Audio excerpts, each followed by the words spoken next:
know that door's about to open one more time. I saw him walking in. Gary, you know who I'm talking about.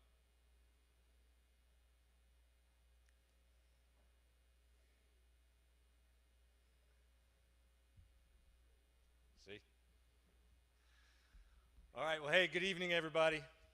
For those of you who I do not know or do not know me, my name is Mike McCaffrey, and I'm blessed to be the athletic director here at the University of St. Francis. My favorite night of the year, quite honestly. Back when I became the athletic director in 2011, everyone kind of did their own banquets, right? You had your end of season banquet, you'd recognize in front of your team, in front of your parents. So one of the first things that I wanted to do was create an event where we could be recognized in front of one another. And so the CASPYs were born in 2012, and then I think it was 2016 or 17, we decided to join forces with our alumni department. Our athletic Hall of Famers used to go in the fall with a lot of other alumni awards, but we decided, and the school and Sister Lisa at the time supported it, that we would combine these two so that we could see our current student athletes being recognized in front of our alumni, now Hall of Famers, as well as our Hall of Famers get to see the legacy that they left behind and all the great student athletes that are still here carrying that on. So I appreciate everybody being here. Thank you very, very much. First, we want to thank our sponsors, the Sisters of St. Francis of Perpetual Adoration. Without them, obviously, none of this is possible. I would like to thank our president, Dr. Lance Ritchie, who I know is here, and then also our vice president for Catholic Culture and Student Affairs, who I'm going to ask to come to the stage, Sister Maria Gemma.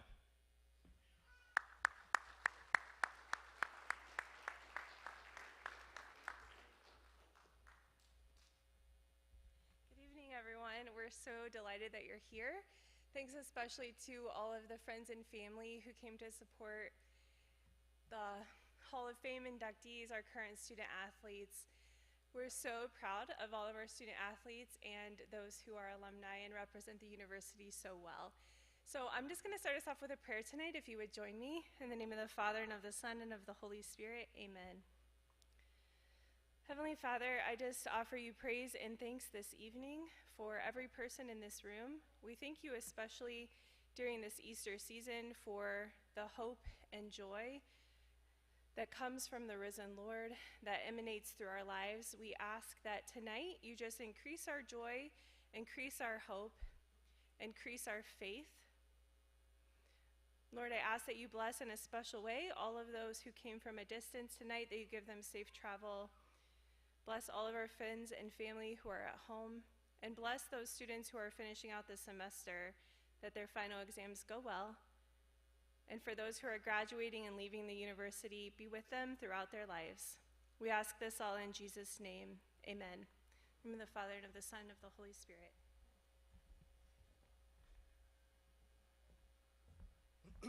Thank you, Sister Maria Gemma. So just real quick, first, the way the night's going to go is we'll be in here till we finish up all of our awards. We've got 9 or so awards. We've got 7 Hall of Famers. And then we will move back into the gymnasium in the back of this building for a party with food, beverages. There's a cash bar if you're over 21, and a DJ. DJ Joe Harkins is back there getting ready to spin tunes for everybody. So please feel free to go back, enjoy yourself when you're done. But right now, we're going to go ahead and jump right into it and do our first award of the night, which is our Male Performer of the Year for fall. So this award goes to a student athlete from either football, soccer, cross country, or tennis. And our 5 nominees are Josh Kolka, football; Christian Walter, men's soccer; Marquise Cross, football; Emmanuel Davis, football; and Micah Lieb, men's soccer. And the winner is Marquise Cross, football. AFCA All-American, first team MSFA Midwest League, MSFA Midwest League Defensive Player of the Year.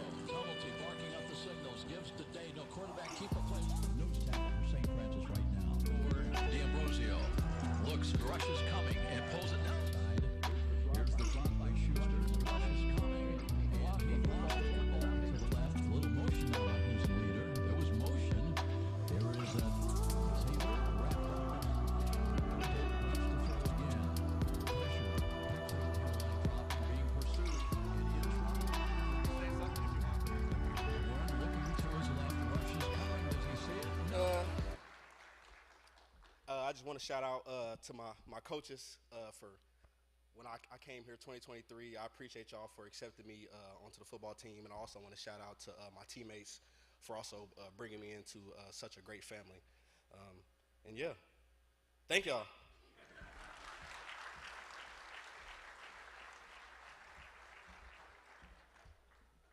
Heck of a year getting our football team back into the playoffs, led by that guy right there. Congratulations, Marquise. All right, the next award we have, the Female Performer of the Year for fall, which covers the sports soccer, volleyball, tennis, and cross country. And our first nominee is Paige Fortcamp, volleyball. Victoria Klabon, cross country. Addison Schaefer, volleyball. Haley Roberson, women's soccer. And Haley Brenner, women's soccer. And the winner is Paige Fortcamp, volleyball.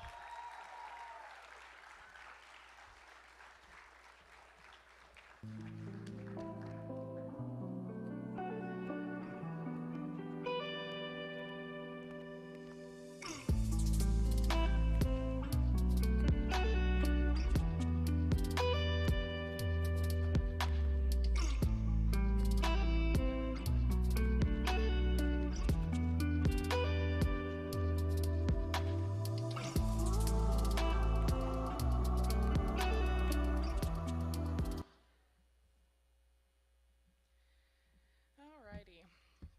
Sorry, I'm really nervous. I don't like talking in front of people. So I first want to start by thanking you all for this award.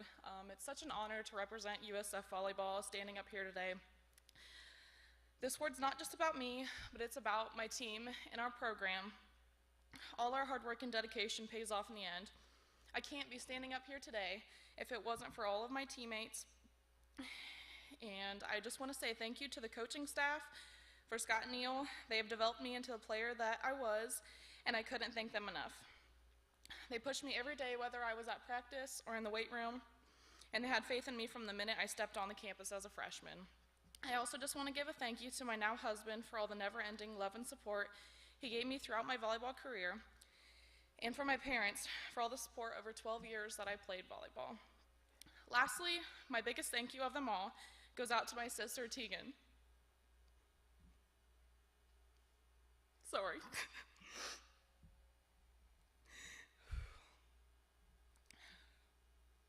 I'm so sorry. I'm an emotional mess. She decided to come here, and she made my last season so memorable. She truly is my biggest inspiration and was such a perfect addition to our team. Good luck to the girls next year. I'll be cheering up in the stands for you guys. Thank you.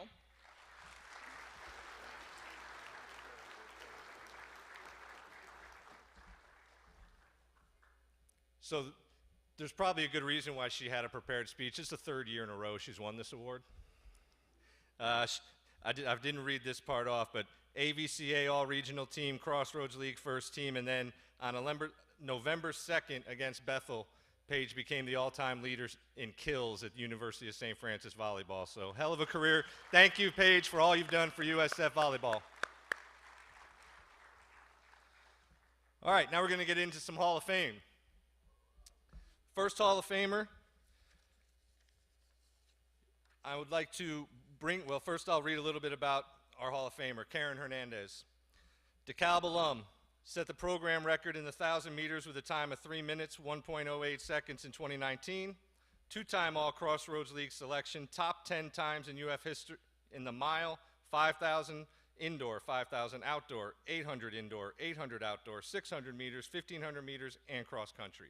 So at this time, I would like to welcome to the stage Sharon Parker to please introduce our first Hall of Famer.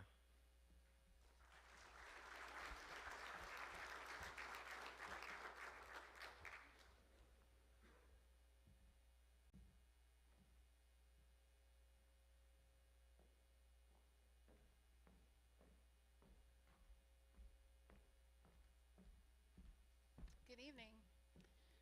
Tonight, I get the distinct pleasure of introducing someone very close to my heart, my oldest daughter, Karen.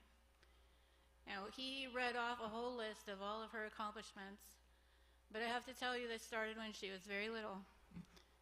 As a child, she used to try to race her father in the street because she was fast as a cheetah. She was convinced she had spots somewhere, although I can tell you, I never saw them, but she was determined to prove that she was a cheetah and she could run fast. Initially, she thought horses would be a good way to be fast. And in elementary school, she actually became a barrel racer. But by the time she got to middle school, she discovered running. In 6th grade intramural, she tried out cross country for the very first time. She was very nervous. It was just her school against another school. It was 6th graders, boys and girls together. And when she got done, she said, "I don't know if I can do this." I came in 17th. There were 65 kids. And I said to her, "But you were the 4th girl." And this light came to her eyes, and she decided maybe she could do this. And she reaffirmed her idea that she was a cheetah and she could run fast. And so in 7th grade, when it came time to come out for cross country, she was the first one to sign up. She listened to everything her coaches said. And no matter how bad her side hurt after practice every day, she said, "I'm going to do this." And she did. And actually, for that first season, she would go to her cross-country meets and sometimes leave the cross-country meet and show up for a horse competition that same afternoon. She literally would have to change into her jeans and her cowboy boots out of her running uniform. But by the time she got partway through 7th grade, she decided if her academics were also going to be on the table, she really had to pay attention to what she was doing. And she had a very solemn conversation with me that maybe she should give up horses for a while. And she said, "Running shoes are cheaper than horses." Now, I don't know if any of you have bought running shoes lately, but I'm just going to say I'm not so sure. So that was the start of it all. And she ran heavily. She ran both cross country and outdoor track and field. And then when she got to high school, it became a much more grueling event. The distance was farther. And her coach made them run all summer long. He said, "We want you race ready the first day of cross country." So in blinding heat, she was out running 5Ks every month. But this served her well, because as she went through high school, even though she had to deal with personal struggles like iron deficiency and 2 stress fractures of her femur along the way, it never occurred to her to quit. Well, when she got done with high school, she came to the University of St. Francis. She came to a welcoming community who embraced every need that she had. They encouraged her running. They encouraged her academically. She had both a science degree that she was working for, which required lab time, and then she also had a minor in art, which meant she also had to do studio time. So this girl, in her drive to be everything she could be, had to fit in both lab time and studio time and running. So when you look in this context, all of those successes that she had that you've already been told about, keep that in mind. She was also doing all of that. She never let her faith waver. She never gave up. She encouraged her teammates. And when she went to the university, for the university, to South Dakota to run in nationals, I followed her because I believed in everything that she did. I was a staunch supporter. I was at every race. I was yelling. I was telling her times. I would race as hard across the field to catch her on the other side so I could tell her how she was doing, to cheer her on. At one point, we started saying to her, "Run like the wind, Bullseye," because she loved Toy Story, and it brought her horses back to her. And so that's what we would yell to her from the sideline. "Run like the wind, Bullseye."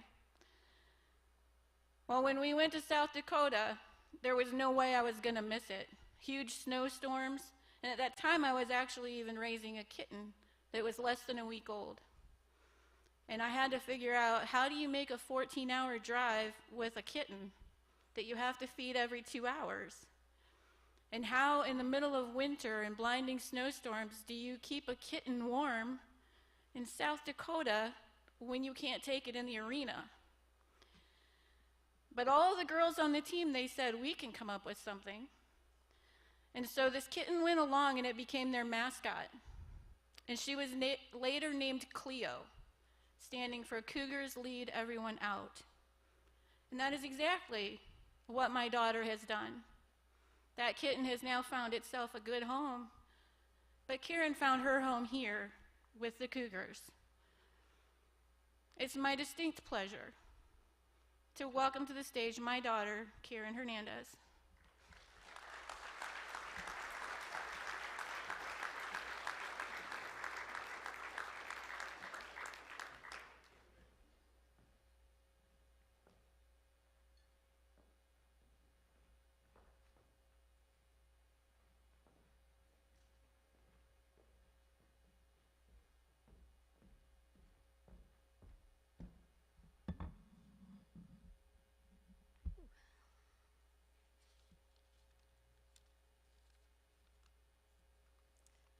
Thank you, Mother, for that wonderful introduction. And good evening, everyone. It is a pleasure and great honor to be here tonight. I would like to thank the University of St. Francis for this incredible recognition and for hosting the CASPY Awards this evening. Now that you've already heard about my backstory, I will share another little-known fact. I almost didn't go to the University of St. Francis. I had two other colleges that I had on my mind. One had a great running program. Another had a great academic program, but the coach there wasn't quite interested in me as for an athletic runner.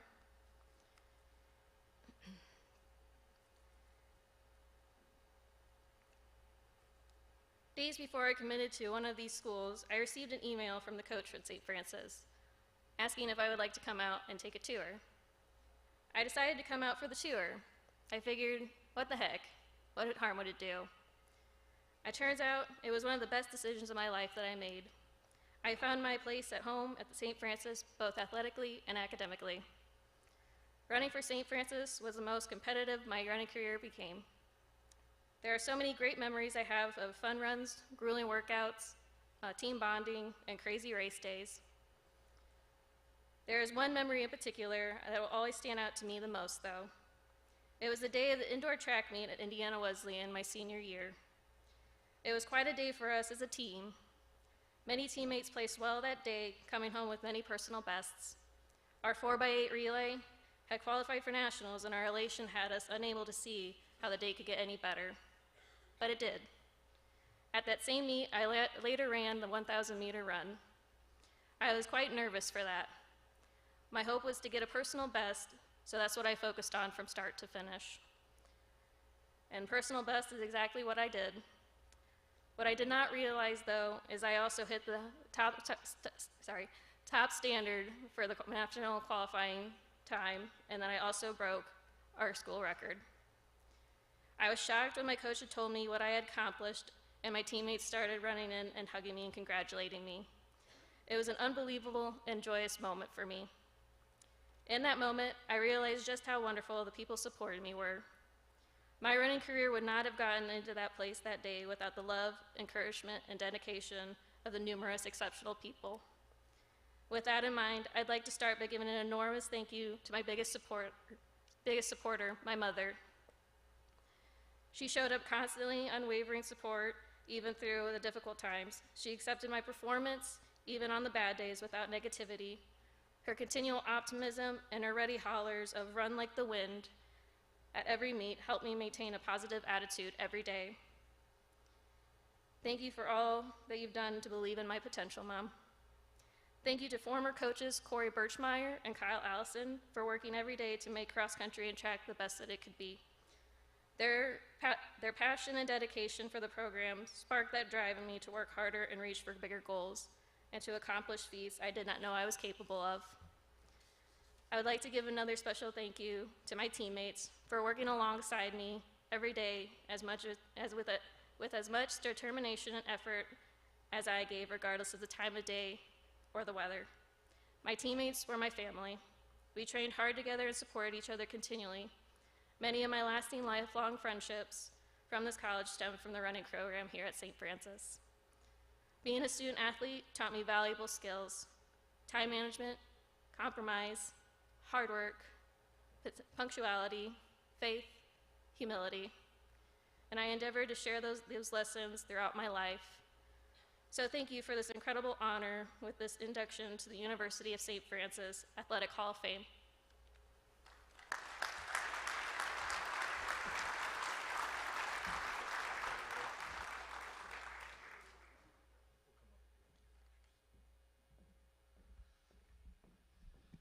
Congratulations to Karen. And we always love USF love stories, so it'd be remiss if I didn't mention her husband Joe, sitting right over here, who also ran cross country for us. So it's actually Karen Hernandez-Wolford now. So Joe, good to see you again. All right, jump into another Hall of Famer. Sorry about that. At this time, I would like to welcome up our head football coach, Kevin Donnelly, to induct our next Hall of Famer, which is a first one for us. I don't know that we've had someone who's gone in kind of as a player and a coach. But Eric Wagner was a 4-year letter winner, played in our first 3 national titles, and then became a coach, won 2 titles with us. So at this time, I'd like to let Coach Kevin Donnelly introduce our next Hall of Famer.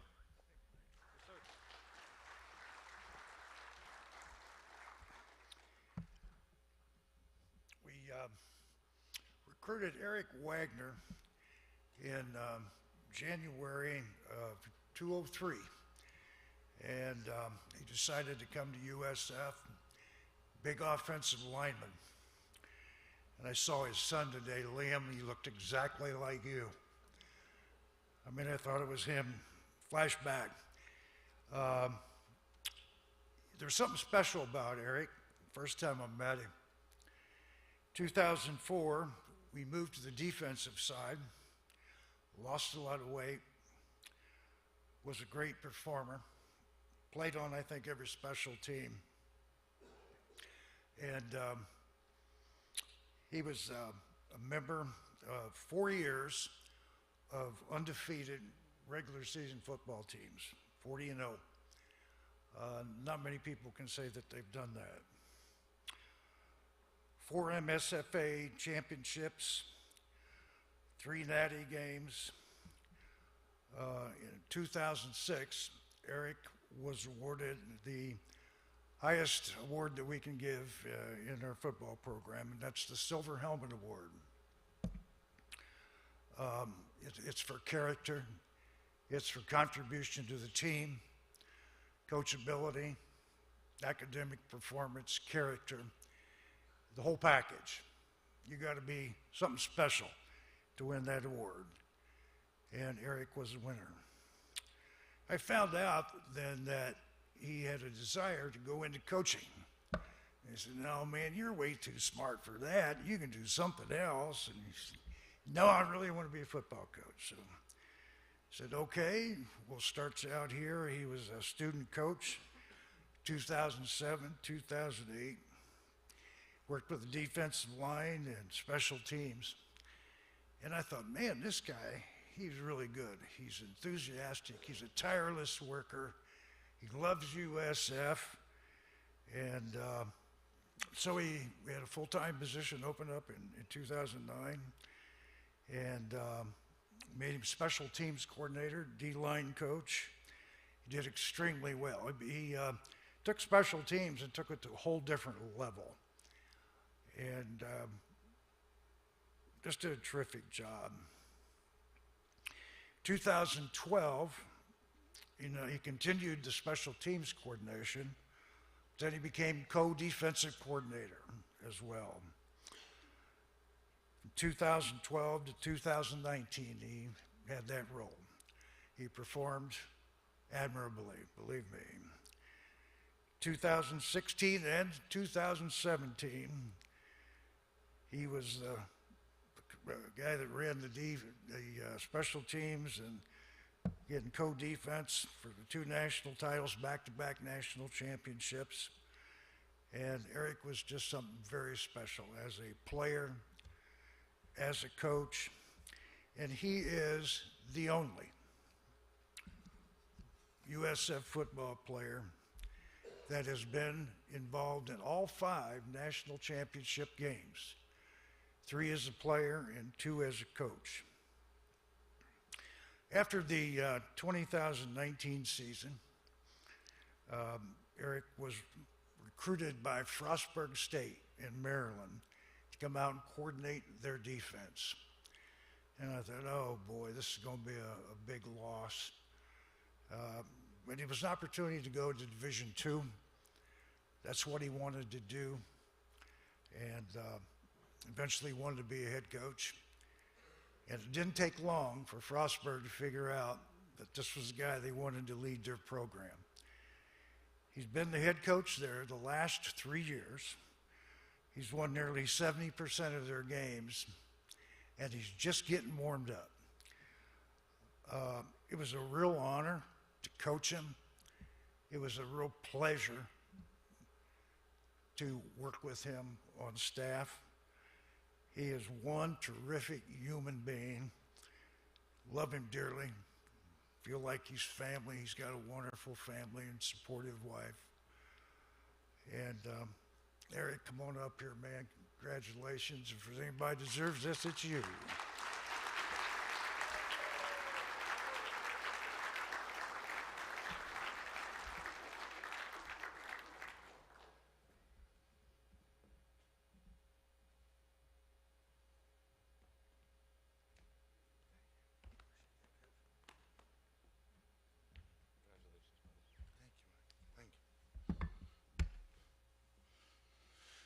Before I get started with a few things I'd like to say, one thing Coach forgot to mention was how good my hair looked back when I played.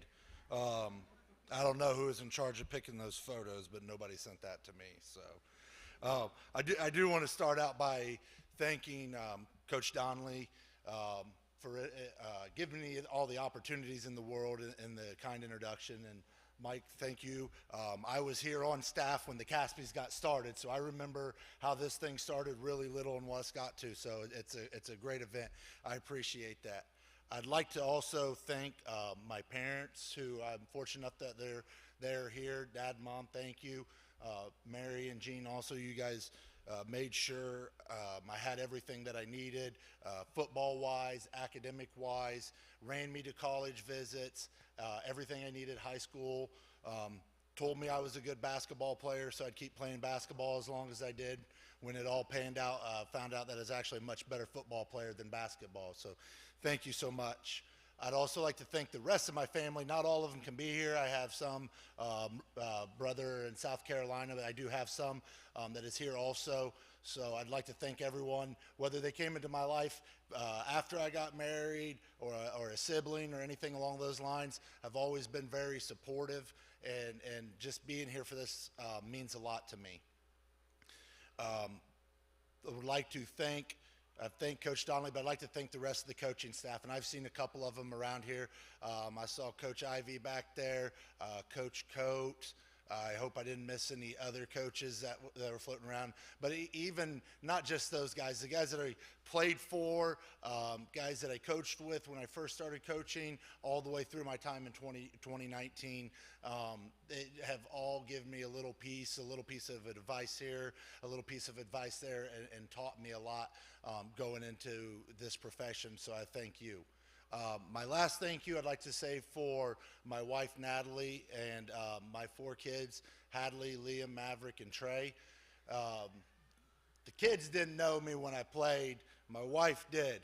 So she was a huge supporter when I played, was not a football person, and has soon become a football wife. So anyone that has somebody that coaches, you go from not into that sport into a coaching spouse, and that there is a lot that is given. And there's a lot given from my kids also. Coaching is a profession that is it's a lot harder on the family than it is on myself. Kids have to go to practice, they have to be here, they have to be there. My wife does an amazing job coordinating all of that. And at the end of the day, if it's any time between August and November, she knows I'm going to be in the office on Sunday, I'm going to be there Monday, I'm going to be there Tuesday, I'm going to be there Wednesday, Thursday, Friday also. Saturday game day, have 120 what I like to me sons that I work with and coaches that I get to work with there. So I couldn't do it without an amazing family and support. So thank all of you guys for being there and being able to support, because I wouldn't be here if it wasn't for that. Never in my mind did I actually believe something like this would happen. When Coach told me, I was completely caught off guard. I never worked in anything to gain personal accolades. I just decided that if I was going to do something, I would work extremely hard at it. I would improve each and every day, and that consistent and constant improvement over time, I would probably hopefully be pretty good at it. And that seems to have paid off from here. What I wanted to talk about really is what USF has meant to me. I spent a majority of my time, like Coach Donnelly said, I came here in 2003 as a student athlete, and then left here in 2019 with a career and an opportunity to continue to move that career. The first thing St. Francis offered me was the opportunity to get a college education. Coming out of high school, you know, college was something that a lot of people still did. Some people just didn't know which way with it. And to be honest with you, I picked St. Francis because they won a lot of football games. So they had a major that I liked, and I knew the school piece was going to be there, but I knew I wanted to win at football, and that was a big driving force to continue on through it. So I was able to get a college degree and stay on staff and be able to get a master's degree there. I met my wife in a business class. So I would like to say that I think University of St. Francis contributed to me having a starting wife and a family. It was actually HR management, and we met because she cheated off of me to get a good grade in the class. So you're welcome on that one too. All right. It has offered me an opportunity at a career. I don't know where everyone is here as student athletes, whether you're a freshman, sophomore, junior, senior. You go into this thinking one thing, and then you come out on the other side, and sometimes you end up in a whole different career that you had actually never planned on. I enjoyed football, and I had always thought about teaching and coaching and stuff like that, and got partway through and realized I wasn't, you know, the teaching thing maybe wasn't for me, and maybe I'd go into business, and then came full circle back into coaching. That ability and Coach Donnelly given me the opportunity. Coaching has given me a career now that I can take forward, and anybody that knows coaching, that hopefully my kids maybe want to get in coaching one of these days also, so it's a career maybe they'll like to have also. Friends. Your college friends are way different than your high school friends, and you stay in touch with your high school friends, but you have a tendency to grow apart during college.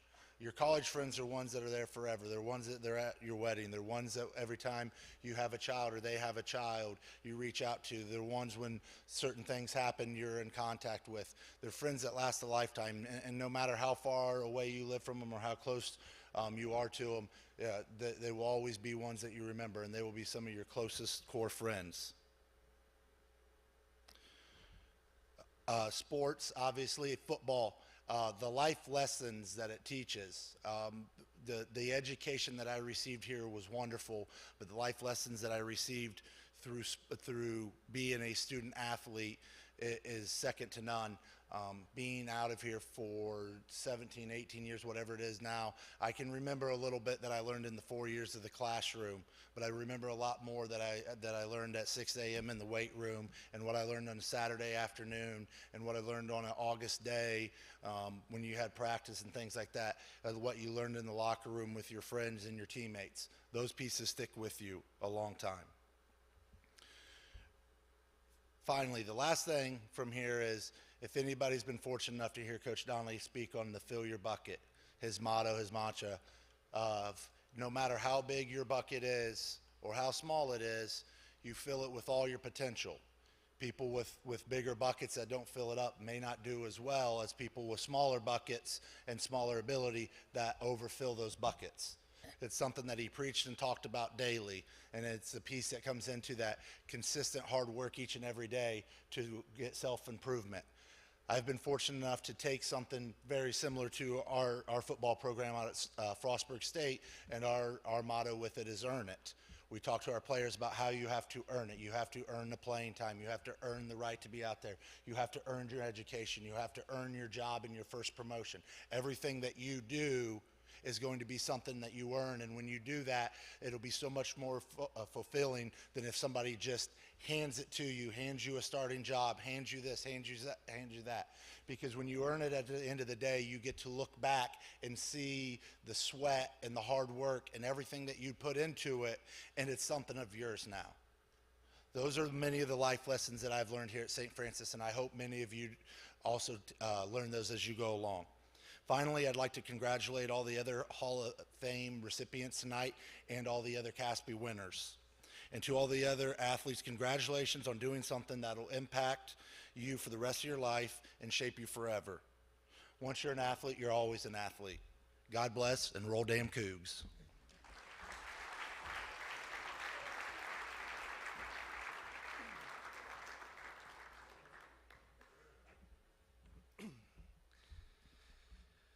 Congratulations, Coach Wags. Appreciate you. All right, let's get back to some CASPY Awards here for a couple. Our next CASPY Award is going to be our Male Performer of the Year for Spring. Now, this one's kind of quirky because we are recognizing spring of 2024 as well as winter of 24-25. So baseball, golf, basketball, track and field. Indoor, 25, outdoor, 24. Everybody confused? Perfect. All right, nominees are Joey Rowerda, indoor track. Nick Parsons, baseball. Eli Riley, baseball. Luke Almodovar, men's basketball. And Bailey Marquardt, golf. And the winner is Eli Riley, baseball. First team All-Crossroads League. Crossroads League Gold Glove winner. Batted .343 with 8 homers, 32 RBIs, and 22 stolen bases.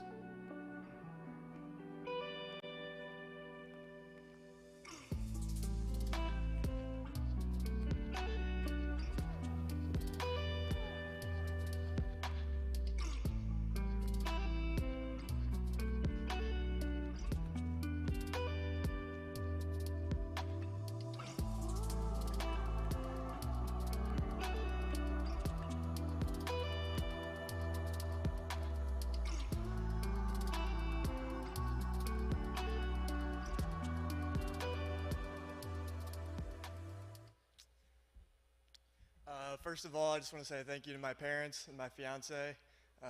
They've made some great sacrifices for me able to be what I am today and be able to go on the journey that baseball has taken me on. Second of all, I want to thank Coach Butch and the rest of the coaching staff. They took a chance on me, and they've given me everything I needed in the last 4 years to become successful and to kind of maximize my potential. And I also want to thank my teammates. They're always there for me every day. When I fail, they pick me up every time, and I think that's just the culture that Coach Butcher has helped create at the University of St. Francis baseball, and I just want to say I'm proud of him and kind of what he's helped create, and I know he's going to do a great job going forward. Thank you.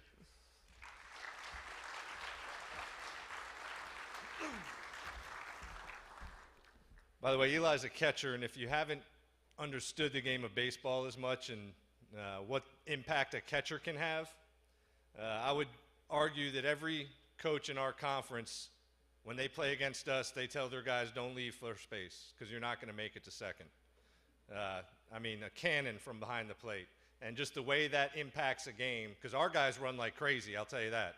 Like, we're going to run on everybody. Nobody runs on us because of Eli. So congratulations, Eli. All right, next one. Female Performer of the Year for spring. So same sports. except we would include, obviously, softball instead of baseball. The nominees are Mariah Maley, track and field. Macy Dowd, softball.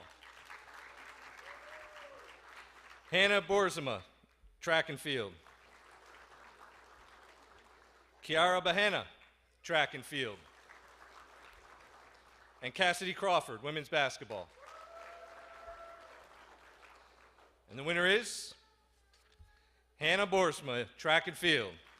Crossroads League outdoor champion in the javelin and finished 17th in the entire NAIA, 6th in indoor and an NAIA scholar athlete.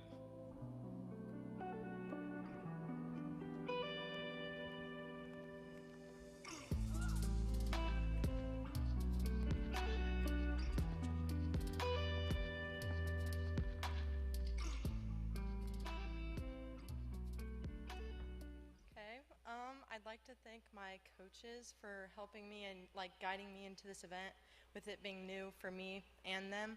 So a lot of learning along the way, and it's been really great so far, so we'll see how the rest of my time here goes. And I want to thank my teammates as well for always supporting me, no matter they don't know anything about my event that I do, but they push me and guide me and just really support me along the way. And I want to thank my family as well for always supporting me and coming to all my track meets and everything. So, thank you.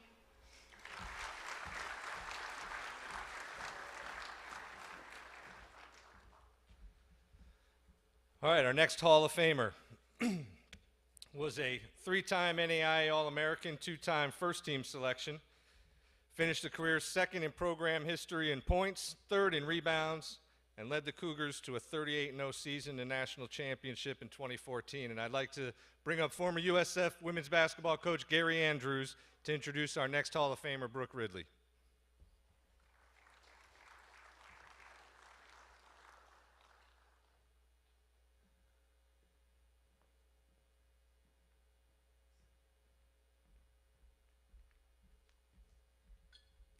Just wanted to say, I'm honored that Brooke had me introduce her. Brooke was somebody that went to Bishop Luers High School, where I used to coach at Bishop Luers, and I was recruiting her, and we were like, man, we want to get her, we need to get her. She could really help us. I think she could be a really good player, and she came to USF, and she was a really good player, one of the best players ever at St. Francis. Her freshman year, she came in, and we had a bunch of 4 little really quick guards that could really handle the ball, and we kind of spread teams out, and she had to play 5, and she really helped us inside defensively. She rebounded, blocked shots, changed shots, and she was really athletic, and she scored a little bit. Her offense was pretty good, but she really developed offensively. Her freshman year, we went 32-4, won the conference tournament, went out to nationals. In the Elite Eight game, we played a team the hometown team, and we're up by about 2 or 3, and we're like 5 minutes to go, and their best player is about 6'2", and Brooke's our tallest girl. I think she's about 5'11" at the time, and Brooke draws a charge, and we're like, yes, their best player's out. And some referee from way over there comes running in and changes the call, and that was Brooke's 5th foul. And I kind of remember this. I think we might have won the national championship that year because we ended up barely losing to that team. Her sophomore year, we moved her to 4. We got Kayla Bayer and Jessica Harrison inside, and Brooke did a great job. She scored off the dribble. Her offense got better. She was still great defensively. And she could guard a guard. She could guard a post. And she could rebound. I remember we went out to nationals that year. The first 3 games, we killed teams. It was a blowout. We played really well.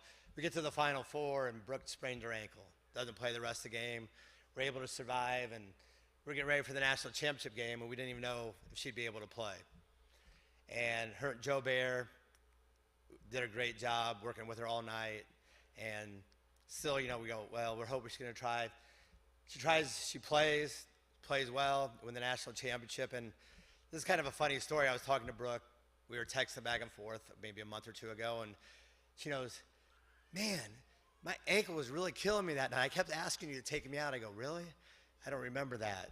And I think I remember we were talking earlier when I brought up the story. I go, I think I didn't want her to come out because I didn't want to swell up and her get stiff. So that's going to be the story. I'm sticking with it. Her ankle, she'll tell you her ankle was fine, but she toughed it out. I mean, her ankle was really bad.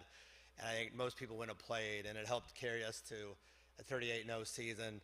And her junior year we went to the Nationals, made the Elite Eight. So in her 4 years, I was lucky enough to coach her 3 years. I know we won 2 regular season titles, 2 conference titles, made the Elite Eight twice, and went 38-0 once and won the national championship. And Mike said some stats, and I know she was freshman of the year in the Crossroads her freshman year. You can say stats, and they're great, but she was a player that helped you win, and she was a great kid.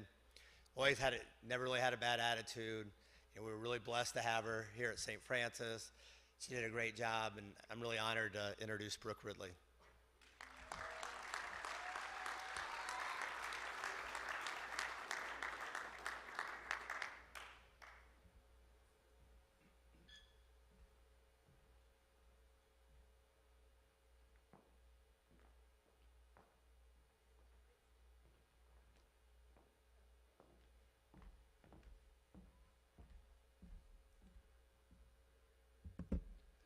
Thank you, Coach.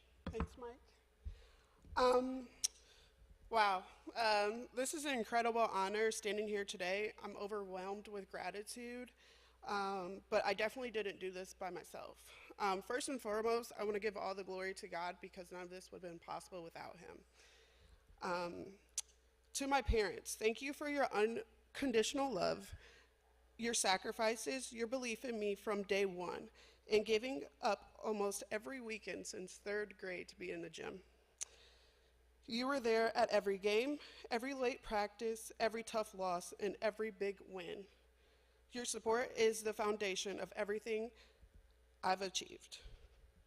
To my family and friends, you've been my rock. You've celebrated with me, have been my biggest cheerleaders, and I'm so thankful to have shared this journey with you all.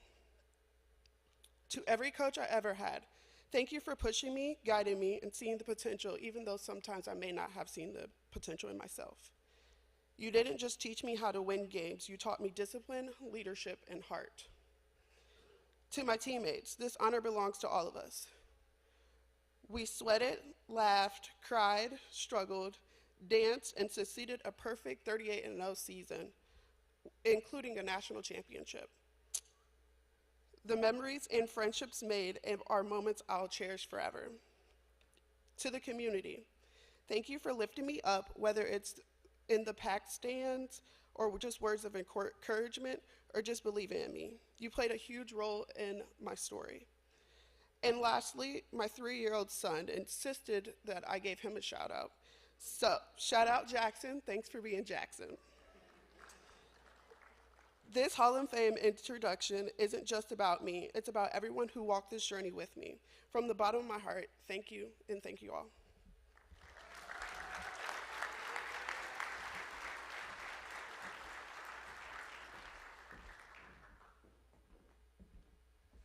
Yeah, 38-0 is fun.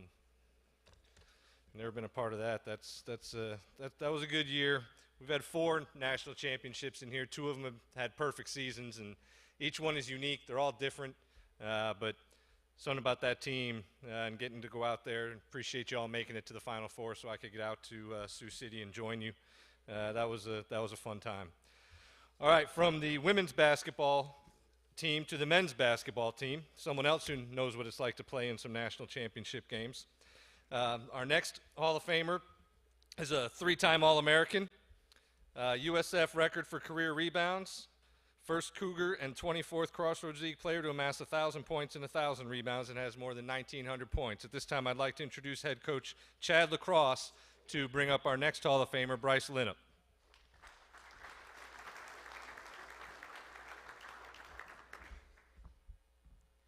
Well, I'm excited to introduce Bryce up to the stage here, and Bryce was one of my all-time favorite players, one of the most winningest players in men's basketball history, and one of the most consistent players I've ever had the honor to coach. I can remember recruiting Bryce, going to AAU games, and he had a couple of Division I players, teammates that were getting recruited at a high level, and every single game we watched in AAU, Bryce would have like 25 points and 15 rebounds, 25 and 13, and he just carried that on, and we were fortunate to get him here at St. Francis, and when he got here, it just seems like he immediately averaged a double-double for us. Like I said, just how consistent he was unbelievable. And he sent me a text earlier this week, and he said, "Did you ever think this day would come?" And I said, "After the first year we had you here at St. Francis, I knew this day would come."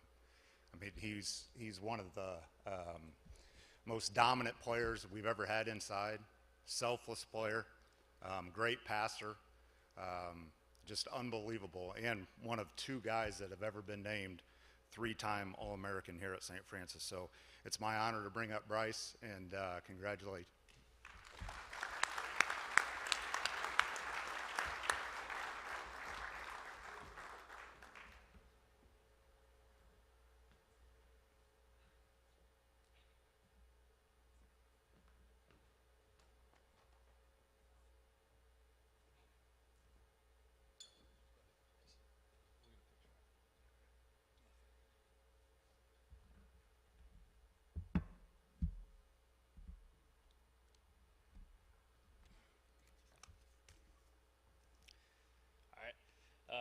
I just want to thank Coach Lacrosse again. I mean, coming out of high school, my only offer was to St. Francis. He talks about how lucky he was to get me here. I mean, I felt the same way when he came down to Columbus East and ended up offering me. So I just want to say thank you for putting your faith and trust in me. And every day I was out here, I just wanted to make you look like the smartest guy for recruiting me, so thank you.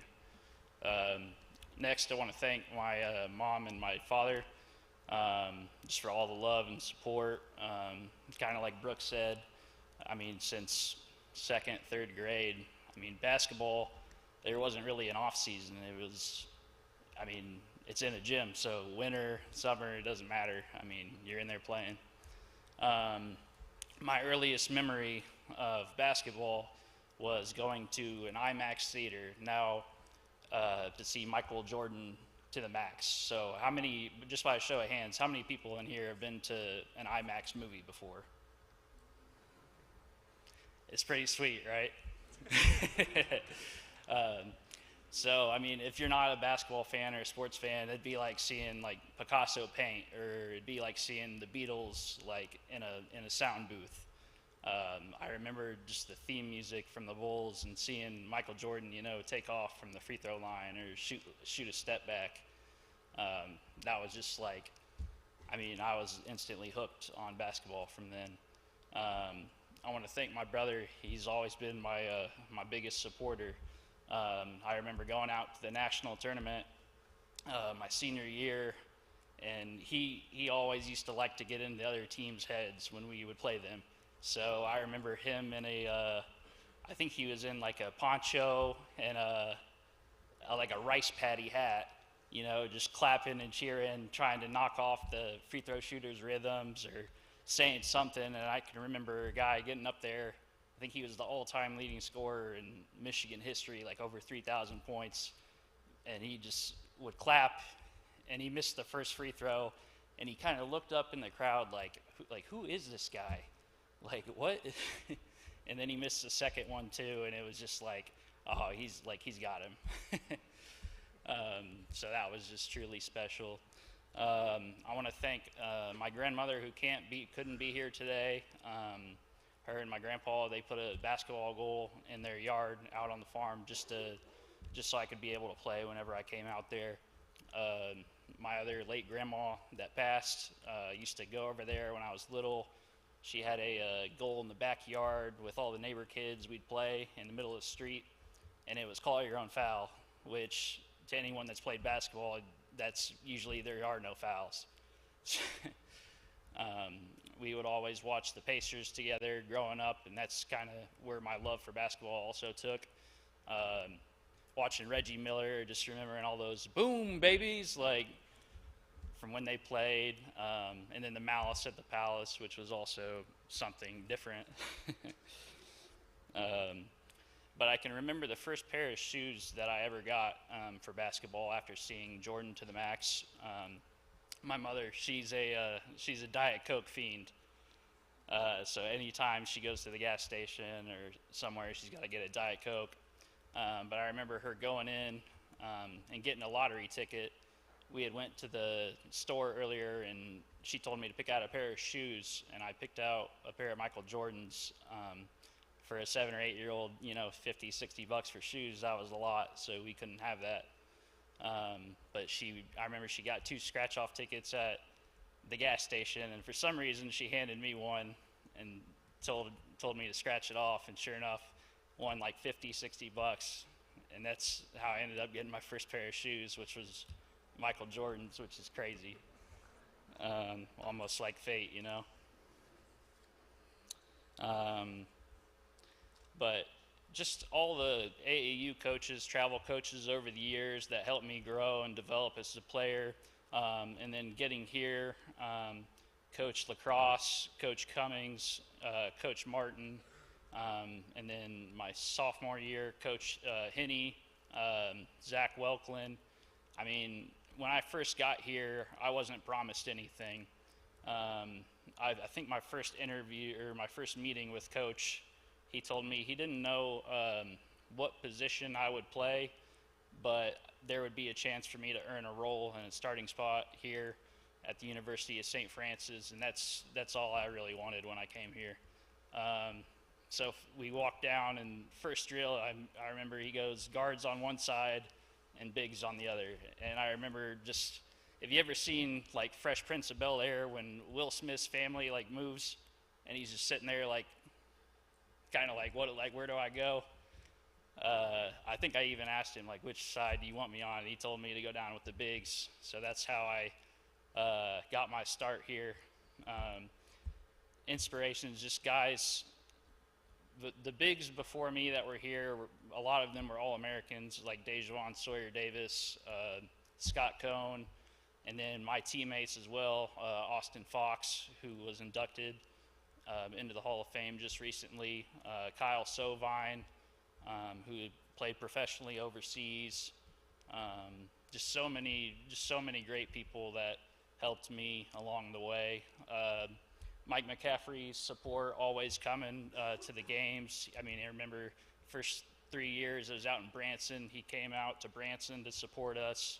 And then the very last year, it was out in Sioux Falls, South Dakota, and I remember he made the trek out there through a blizzard.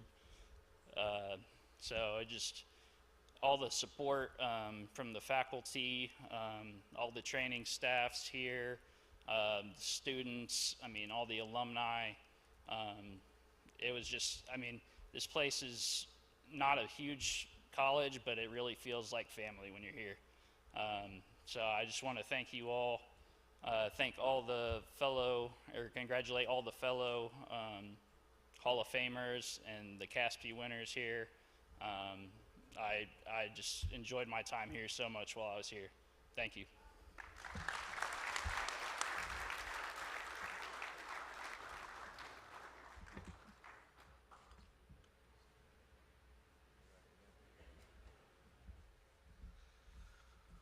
All right, moving along to another Hall of Fame induction.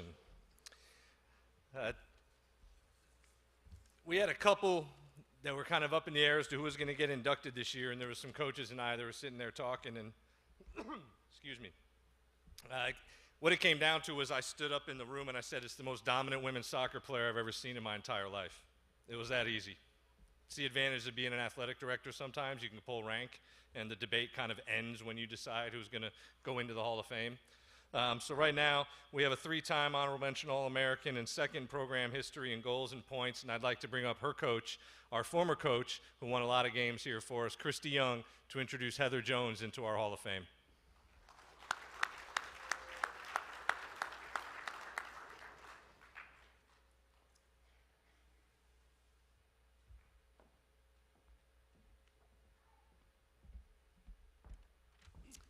Like Mike said, I had the privilege of serving as the USF women's soccer coach from 2008 to 2020. And in that time, there was no player that made a bigger impact than Heather Jones. Throughout her career, Heather led with talent, with heart and grit, scoring 53 goals, 20 of them were game winners. She was a true game changer. She made her presence known early in the league right from the start. As a freshman, she scored one of the biggest goals of what I think was her career that led to a 1-0 win against Indiana Wesleyan in the quarterfinals of the conference Crossroads League tournament.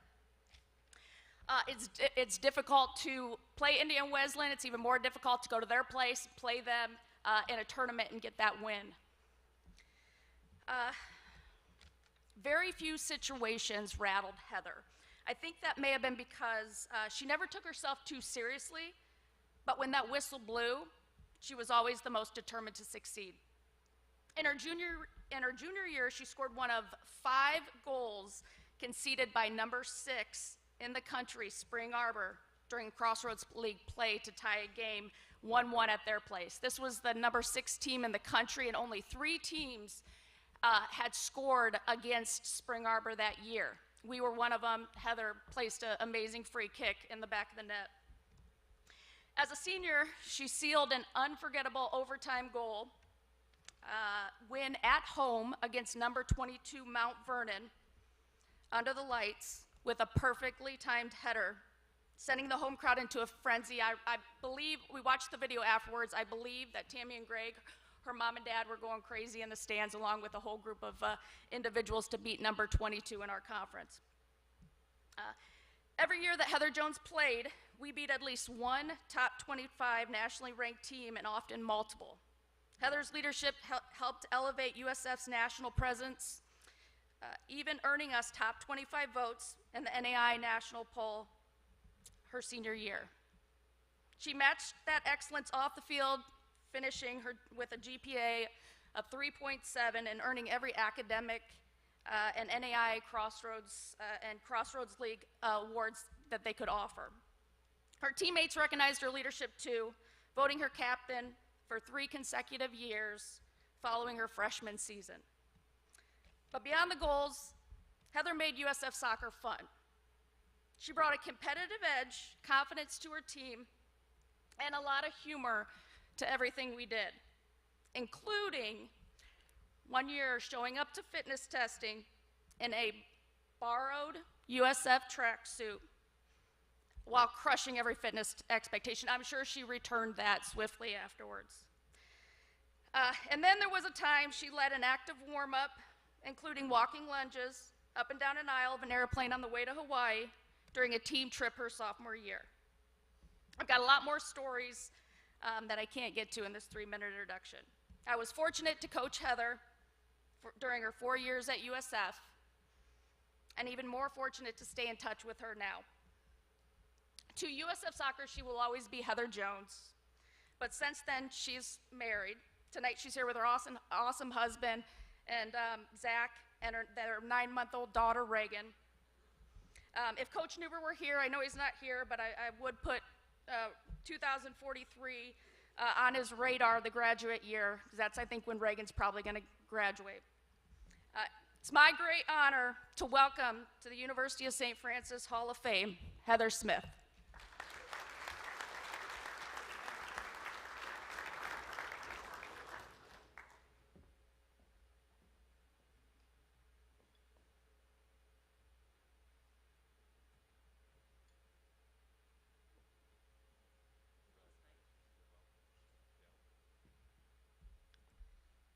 Thank you, Coach Young.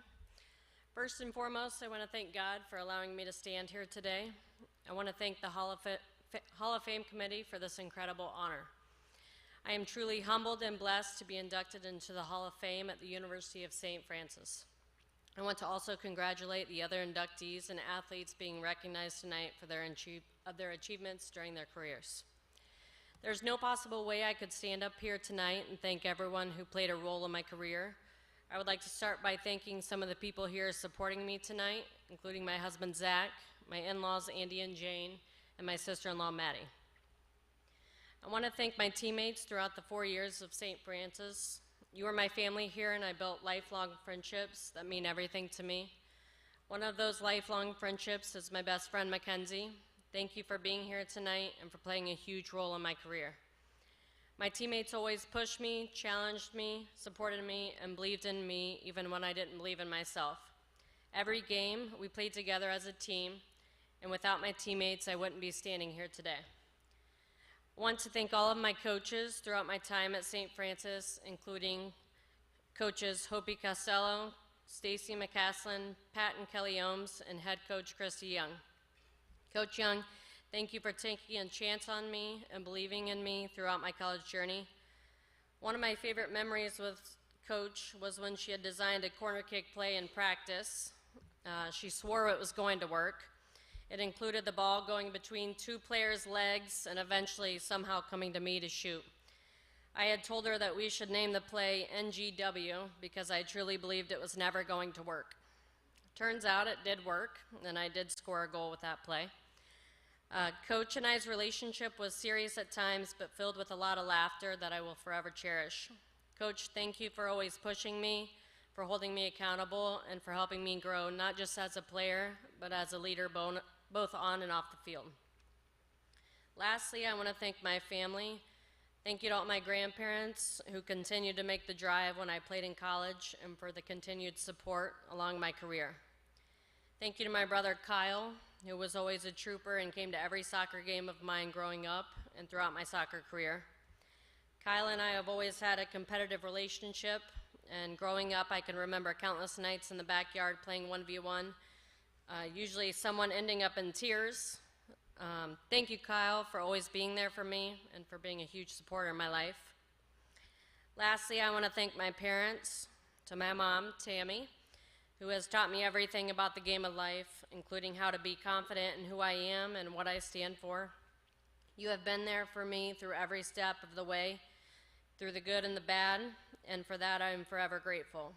You made countless sacrifices for me during my college career, driving me to every practice, soccer camps, and different college tours. You never missed many games in college, traveling hours just to watch me play. Although you never learned what offsides meant, I loved hearing you cheer loudly at every game. Thank you for your unwavering love and support on both on and off the field. To my dad, Greg, the one I am probably most grateful for in my soccer career. My dad was my first coach at the age of 4 and continued coaching me throughout high school. He knew nothing about soccer and had never played. However, that didn't stop him from learning the game and pushing me to be the best player I can be. Dad, you weren't just a coach to me. You were my biggest motivator, my toughest critic, and my most loyal supporter. You taught me lessons that go far beyond sports. You showed me what it means to work hard, to be disciplined, always strive to be the best version of myself in all aspects of life. Thank you for the countless hours you spent coaching me, and know that I could not have made it here without your guidance. Looking back on my career, it's not just the wins or the goals that stand out most, it's the lessons that I've learned about resilience, teamwork, and about never giving up on your dreams. There were countless times when things didn't go the way I wanted, and the road wasn't always smooth, but I learned that every setback is just a setup for a comeback. Every challenge was an opportunity to grow, to push past my limits and inspire others along the way. I hope to always inspire my daughter Reagan in whatever she chooses to do in life. With all of the life lessons I have learned in my career, I hope to pass that knowledge on to her just as my parents did to me. Again, I want to thank everyone who made this journey possible, and thank you to the university for this incredible honor.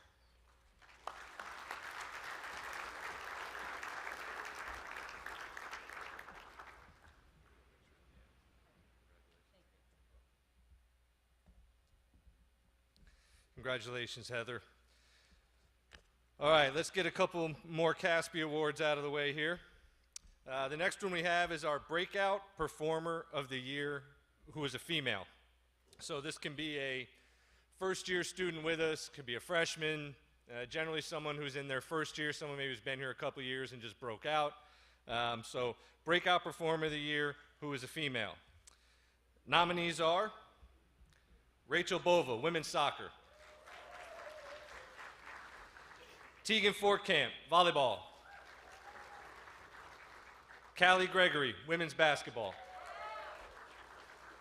Leah Kunstman, indoor track. and Ellie Souter, softball. And the winner is Callie Gregory, women's basketball. Crossroads League Freshman of the Year, Newcomer of the Year, First Team All-League, 15.7 points per game, good for third in the league. Leave off down to Bailey. Bailey gonna look to drive, blocked out of it, look to push. Far side, bounce pass. McKnight will inbound, finds Gregory. A good inbound there, down low. Here now to Callie Gregory. Gregory gonna go coast to coast with it. Little jump forward, down low. Back here near side, corner three from Cassidy Crawford. Hand off, back to Gregory. Show off the three.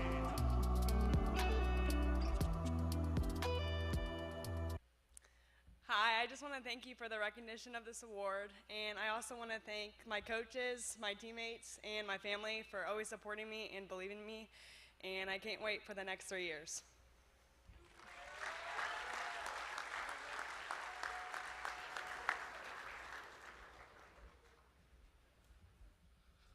Congratulations, Callie. Easily one of the best freshmen in the country. Now we've got Breakout Performer of the Year, male. Same criteria. Nominees are Austin DeLeon, football. Micah Lieb, soccer. Joey Rawerda, track.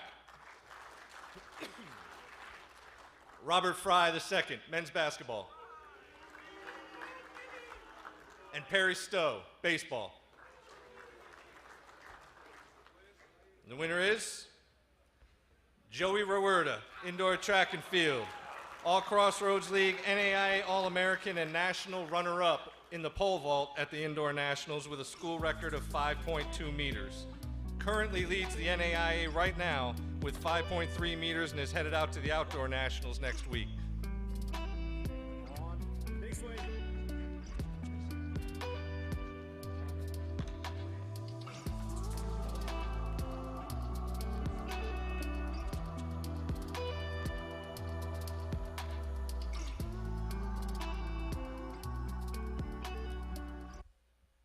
So about a year ago, I was finishing up my undergrad at a different school, and the coaching staff came to me and they said, "We don't want to give the resources or the time to coach you." And I was coming off of a tough year, and I'm grateful that Coach Moody brought me in, and I'm grateful for Coach Babbitts for believing in me and for setting me up to succeed.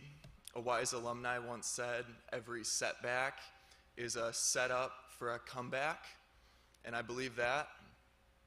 And I've succeeded more than I ever thought was possible.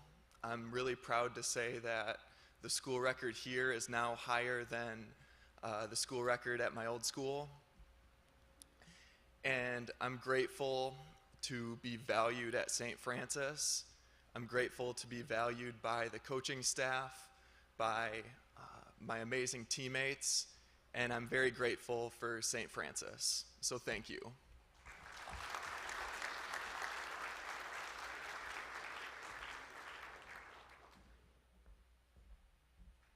All right, we've got 2 more Hall of Famers to induct and a few more CASPY Awards. Next Hall of Famer, I am going to invite up her coach because she was a 4-time First Team All-Crossroads League pick, program record for hits, runs, stolen bases, won a Golden Glove Award from the conference for defensive performance at second base. So please, head coach Ryan Bolin, please come up and help us induct Brianna Pryor.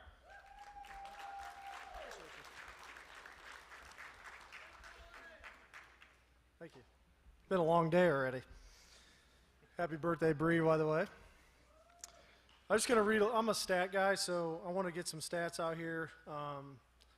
Just about Bree Pryor. Career records here at USF. She is #1 in hits with 241, #1 in singles with 120, 150 runs scored, and 131 stolen bases, which all rank #1.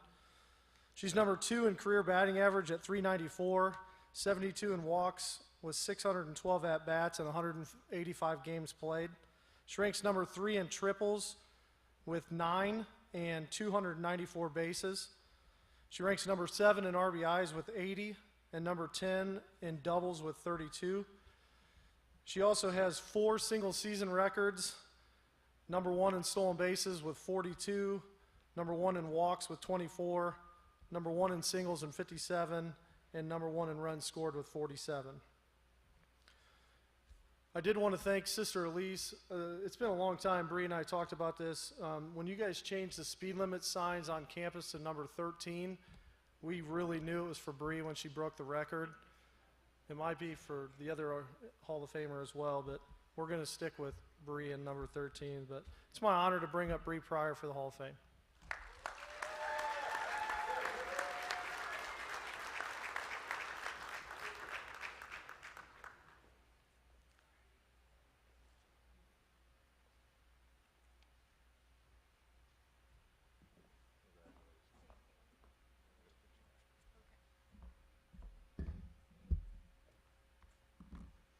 All right. I first just want to say congrats to all the other athletes and coaches being inducted alongside me tonight and all the other athletes winning awards. I'm truly humbled to be standing up here with each of you, especially hearing all your national championships that you guys have, because I don't have any of those. But I'm really honored to be here with you guys. I also just want to thank everyone who plays a part in organizing the CASPYs. I can't imagine the amount of work that goes into putting all this together, so I appreciate it. Thank you. When it comes to giving thanks, I want to start with the game of softball itself. I know that might sound a little strange, but softball gave me so much. It took an insecure little girl and turned her into someone confident, someone who could lead when needed. It taught me how to work hard, how to lose gracefully, and how to bounce back. These days you hear a lot about burnout in youth sports, parents pushing kids too hard, too much pressure. But for me, I could never get enough softball. I was a very anxious person about pretty much everything growing up, but not softball. Stepping on the field was like pressing pause on the world.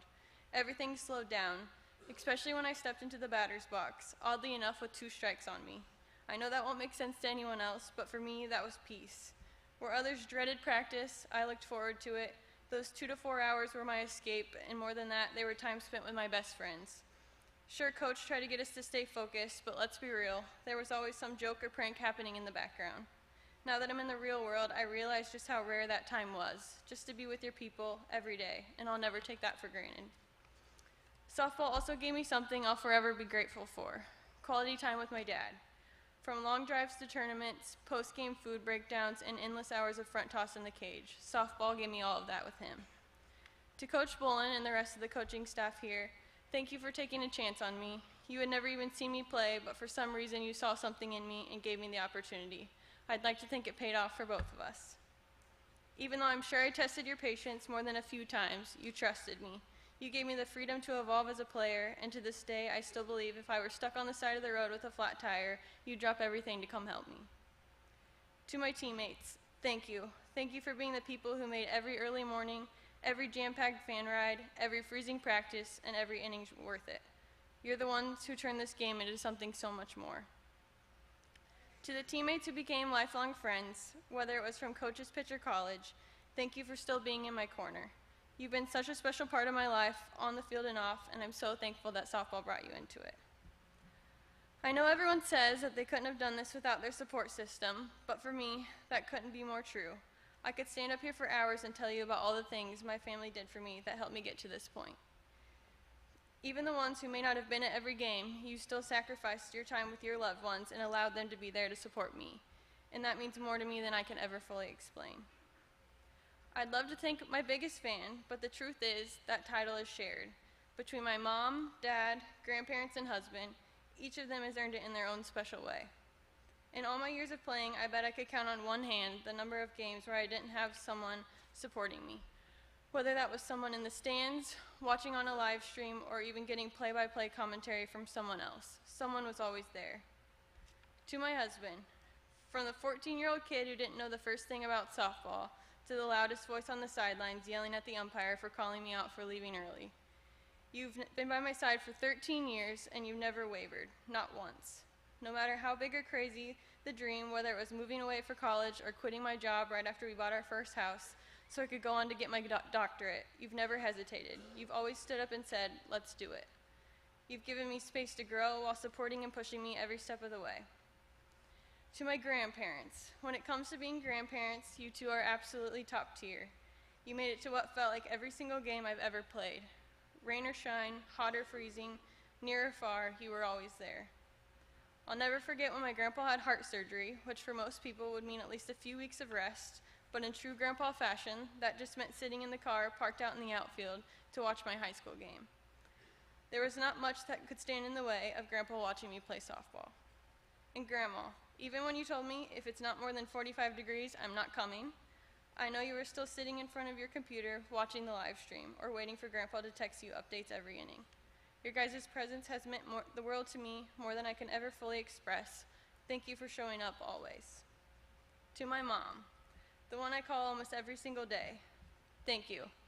Thank you for always telling me exactly how it is, even when I didn't want to hear it. You've always told me what I needed to hear, not just what I wanted to hear. You've been there to talk me off every emotional ledge, to ground me when it felt overwhelmed, and to remind me of who I am when I started to doubt it. You've pushed me to chase every goal, and you've stood right beside me through every single one. You've been one of my biggest cheerleaders from the start, and I'm so incredibly lucky to have you in my corner. To my dad, the greatest coach of them all, I think one of the biggest reasons I've always loved softball was because of you. Softball was our thing. It's why I look forward to every weekend-long tournament, because that meant long car rides with you, gas station stops for our Laffy Taffy stash, and talking through every single game I'd ever played in. You were always the most supportive, the first to brag about me, to cheer me on, and to tell me when I was doing great. I still remember hitting my one and only over-the-fence home run at Spring Arbor. As I rounded first base, watching the ball fly over that right field fence, all I could think was, I really hope Dad was watching that. Or the day I was just 2 hits away from breaking the career hits record after the first game of a doubleheader. You left work early, jumped in your truck, and probably turned a 90-minute drive into a 45-minute one, just to be there when it happened. That's who you are. You've always believed in me without question, and you're the reason softball means what it does to me. I truly can't wait for the day I hopefully have a little girl and this becomes our thing too.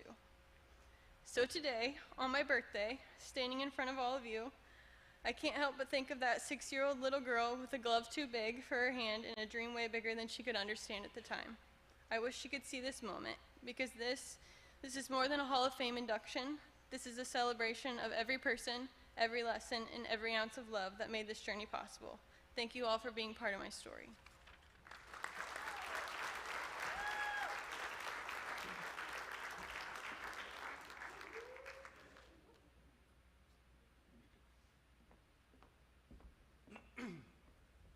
Congratulations, Bree. Okay, one more Hall of Famer for the night. The only thing I would say is we have had 5 NAIA National Players of the Year across all of our sports in the entire history of USF. 5. So I'm going to ask his former coach, Patrick Donnelly, to come up and introduce our next Hall of Famer, Nick Ferrer.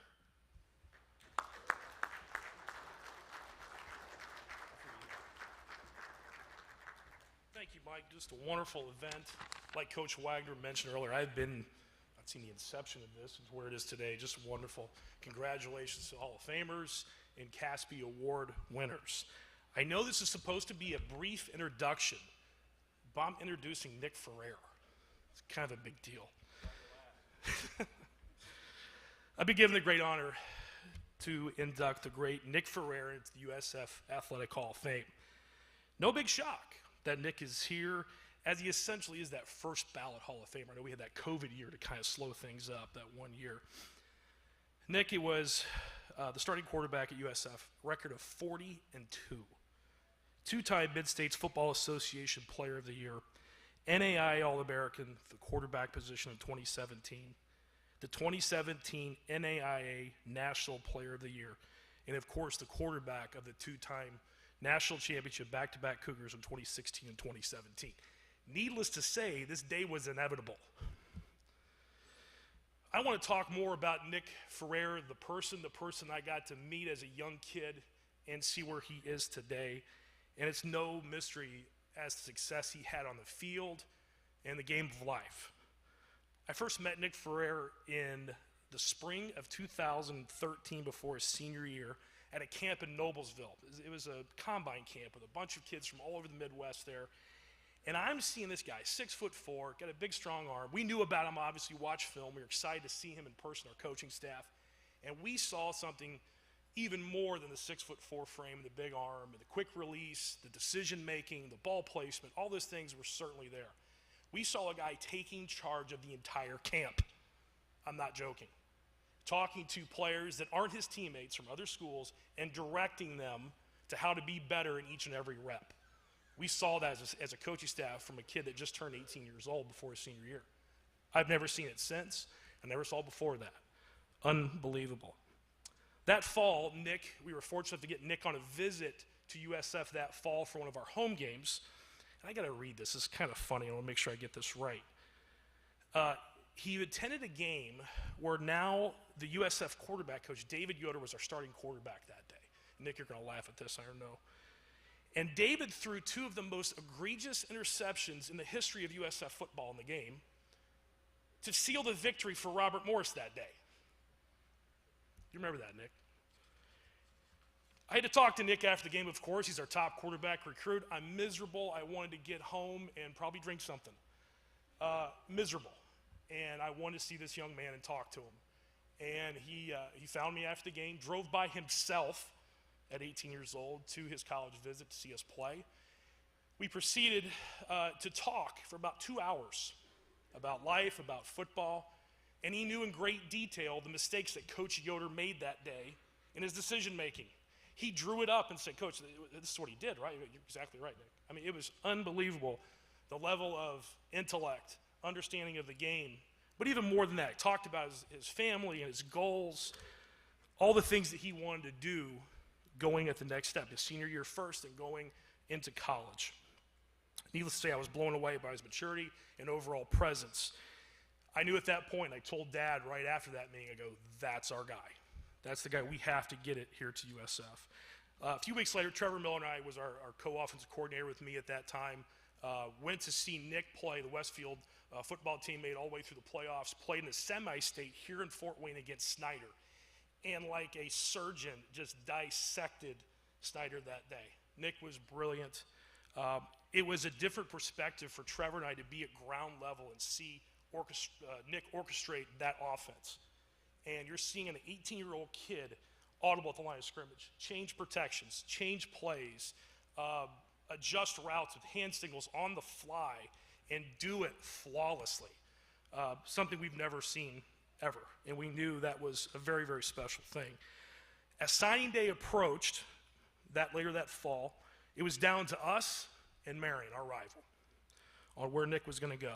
My dad, Coach D, the great salesman that he is, really sealed the deal, did a great job, went down to Westfield and sat with Coach Gilbert, his high school coach, Trevor Miller. Dad and I sat with Nick for a long time, and I remember Dad leaving that visit, and we were talking in the parking lot. I was like, we got this guy, man. We got to get this guy. This guy is the difference maker. And I just remember Dad saying, I don't think I've ever been so impressed with a recruit my entire life. And folks, he's done it for quite a while. And it's your family, Nick. I know Kim and Dave and Cass, you guys are fantastic people. You've raised an unbelievable son, and just first class all the way. And we knew we had something special once we sealed that deal, Dad. Unbelievable job. Once Nick got to USF, we decided as a freshman, do we play this guy or redshirt him? He's pretty special. We played him by game 3. His very first start was at St. Ambrose out in Iowa. Guy threw for 400 yards and 4 touchdowns in his first start. I'll never forget, Nick threw football nerd here, threw a hole shot into cover 2, behind the corner, outside the safety, hole shot. Hard throw to make for a young kid, really at any level. And I remember Dad in the headset goes, boys, we're going to be okay, after he saw that. Unbelievable throw. So just something was incredible. The command that he had at a young age, you could see it. I mean, front side, back side, getting through what we did offensively was seamless for Nick Ferrer, even at a young age. Oh, let's see. We knew that 2015 was kind of the start to things as we progressed. 2015 was the first year Nick was our full-time starter. That season, we knew we were going to a different level. 10-0 regular season, deep playoff run. Nick was tremendous, over 3,000 yards, over 50 touchdowns passing, was tremendous. And we knew something was special. We lost at semifinals that year, but we laid the groundwork with Nick, with our players, for something bigger and better that following year. Sure enough, 2016, with a cast of tremendous players and the leadership of Nick Ferrer, USF Cougs won their first national championship in football. It was a season full of ups and downs. It wasn't easy. We had last-second field goal kicks by Ryan Nix against Siena Heights, if you guys remember that. We had some unbelievable back-and-forth games that season, and it wasn't easy. But Nick was the catalyst of our success. There was a guy who was throwing to number 11 was pretty good too. Seth Coe is in the audience here. Those two guys. If you ever want to do something fun, folks, if those that not seen Nick play, especially with Seth, go back to YouTube and watch those highlights. Unbelievable. Really, really special. Big throw after big throw in that 2015 season. His demeanor, his confidence, his competitiveness. I've never seen someone so competitive in my entire life, being around sports my entire life, but he certainly had it. We got into the playoff run. We got into the playoffs. We had such confidence. Started with Dad, great head coach, to our quarterback, and it permeated through our entire team. We all felt it. There was no doubt we were down 3 touchdowns against Morningside in round 2 here at home. We were going to find a way to win the football game, and we certainly did. There was no doubt on the road in round 3 down to Reinhardt, Georgia, Mike, we knew, baby, we were going to win that game in tough conditions. And then finally going to the national championship in Daytona Beach against the undefeated Baker team. They had the National Player of the Year. By the way, I've never seen Nick more psychotic in my entire life as the night that he didn't win the National Player of the Year in 2016. The other guy did, the other quarterback. I thought Nick was ready to kill somebody, and certainly enough, we proved the point the next evening. But we knew, I knew, the staff, our program knew that we had all the advantages, that we had Nick Ferrer behind center. The confidence, the understanding, the competitiveness, the leadership. We knew we had the better player going in 2016, and it was proven to be true. Oh, by the way, we did it again in 2017. 14-0 season, not too many close games. We did have the great playoff game against Morningside, one of the best ever. Nick won the Conference Player of the Year again, the second one. All-American, NAIA National Player of the Year that season, back-to-back national champions. And the only way Nick's illustrious career could come to an end, of all the things that he accomplished, was to win that final game. Because it had to be that way. Because it was too perfect to be anything less. He won his last game. Just unbelievable. True champion, both on and off the field. Nick finished his illustrious career with 12,535 yards passing, 136 touchdowns, and a whole bunch of wins, baby. Because that's what winners do. They win. Folks, we've been part of so many great teams, and I've seen so many great players here at USF. I've literally seen them all, from Dad starting the program in 1998. Nick is certainly in the conversation of being one of the best of all time, certainly. One thing I can tell you without any debate, Nick Ferrer was the most valuable player in USF history, most valuable player. Because I will tell you, with great experience and closest situation, the program would not have achieved what it did without Nick Ferrer. The success is both on and off the field. Again, person of character, leadership, competitiveness, all the intangibles. There will only be one Nick Ferrer, and I was honored to have the best seat in the house to watch the brilliance. And thanks for making me look so good for all those years. Ladies and gentlemen, we'd love to welcome up here finally. Thank you for your patience, but this guy deserved all the recognition in the world. The great Nick Ferrer.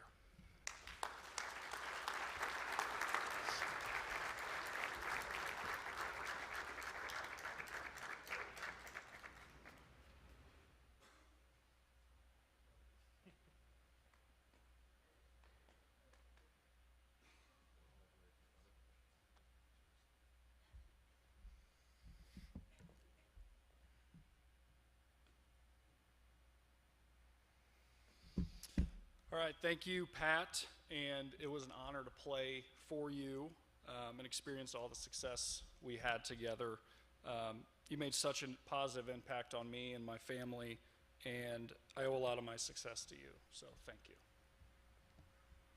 Also want to congratulate all the other inductees tonight, especially Coach Wags, who was such a big part of our success for years. Coach Wags was our special teams coordinator and our co-defensive coordinator. So I always thanked him for the excellent field position. We got some pretty prime real estate, getting the ball pretty regularly at midfield. And that was pretty awesome, starting drives at midfield. So thank you, Coach Wags, and congratulations. Also want to congratulate my college roommate, Bryce Linnup. Bryce and I got to room with each other in Padua Hall our sophomore and junior years, Padua 105 or die. Nowadays we play a little pickup on Sundays down in Indy from time to time. If you can imagine two large, generally out-of-shape dudes playing pickup basketball together to kind of give you a visual what that looks like. We're definitely out of our primes, my friend, I think it's safe to say. But back to the glory days. This is such an incredible honor, and I always get this really warm feeling when I step back on campus like today. I have such fond memories of this place, my teammates, the relationships I built, friends, coaches, and teammates turned family. You know, I played with a ton of great players, and for that I'm thankful.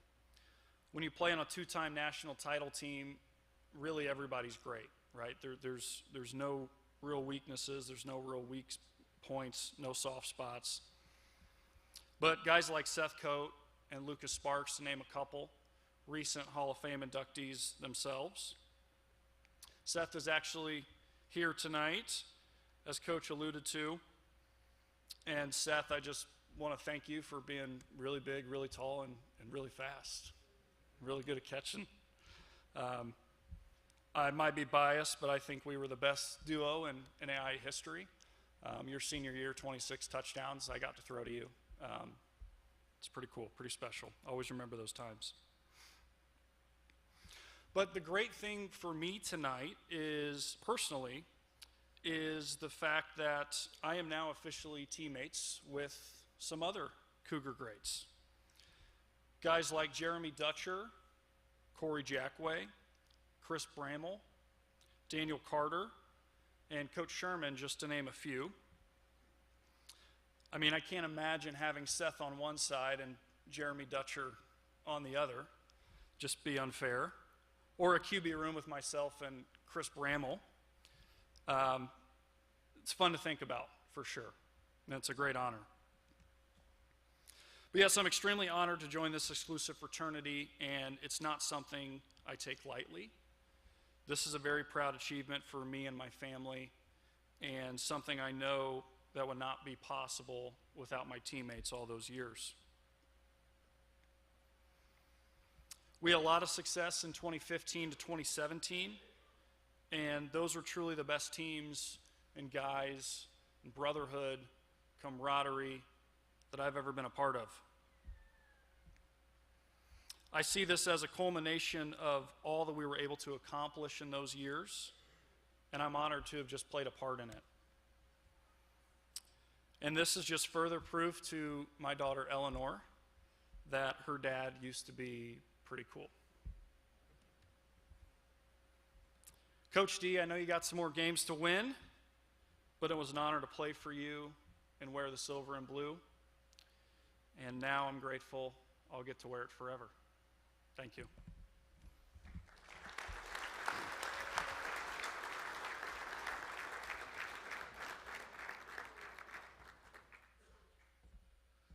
All right, well, congratulations to all our Hall of Famers. I hope you understand the impact that all of these individuals had on this institution. You know, just sitting back listening. I knew when you draw this up and you write the press release and you kind of plan for things, you're like, man, it's a pretty good class. Man, after sitting back and listening to this all night between Bree and between Karen and between Nick and Brooke and all, I mean, what you all have accomplished while you were here was amazing. And I'm pretty blessed too because I got to see every single minute of it. So thank you to all 7 of you. And how about one more big round of applause for all 7 of our Hall of Famers tonight.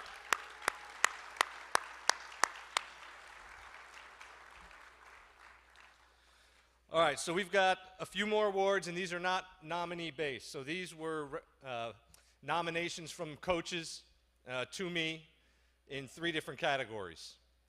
The first category is our student-athlete champions of character. So we started this award back in the beginning because, as most of you know, the NAIA is based upon the champions of character, right? That is the difference between the NAIA and the NCAA. And the NCAA's got their own issues right now, so I'm not going to kick them while they're down, but I think the NAIA is the best association out there. And the reason is because we believe in education and character-based athletics. And so right now, I'm going to say a few words about someone I've gotten nominations from their coach. And what I would tell you is the one word that came across from the coaches that nominated this individual was selfless. Team. Best teammate they could have. Locker room guy, right? You hear that a lot. Someone who's great with their teammates, who their teammates feed off of. Someone who just brings the best out of everyone around them.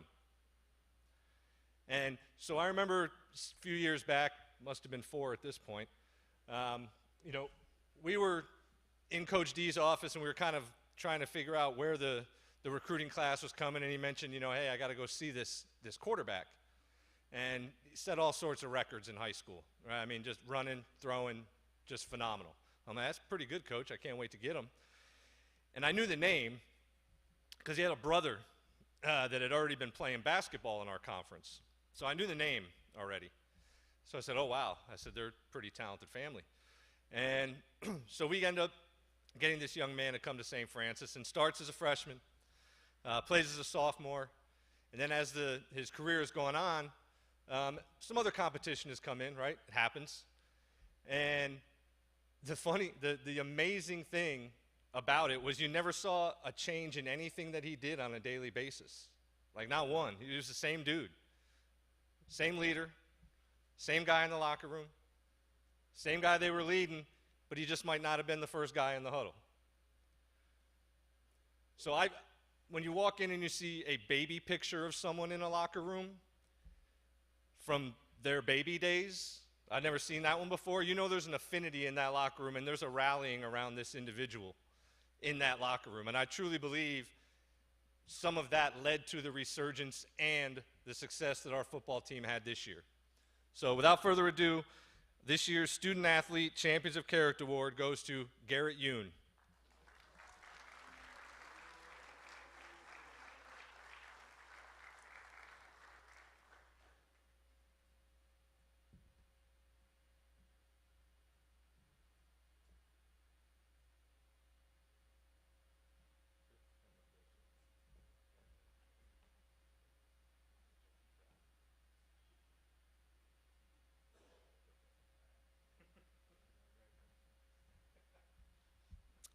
I'd like to thank my family, my mom, my dad, and then for sure Coach D for, you know, taking a chance on me and really building that relationship throughout high school and kind of throughout here as well. My teammates, you know, obviously I've played a couple of games, but the main thing that kind of keeps me here is just the guys around and the community and the family we've built. So thank you.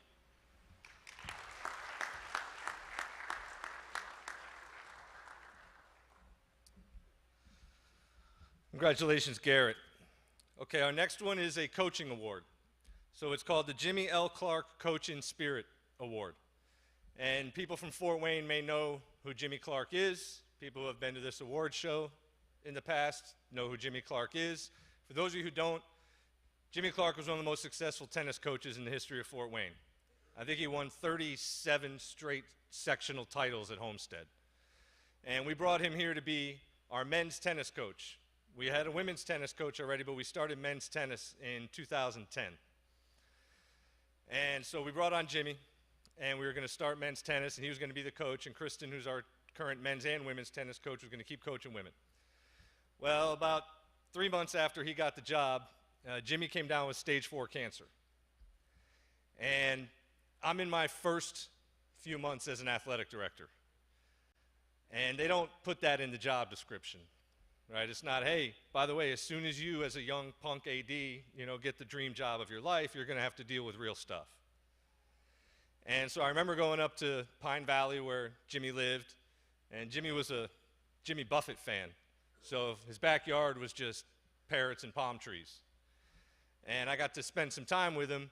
I wish it was for different reasons, but spent a lot of time with him as he progressively got more sick and sick.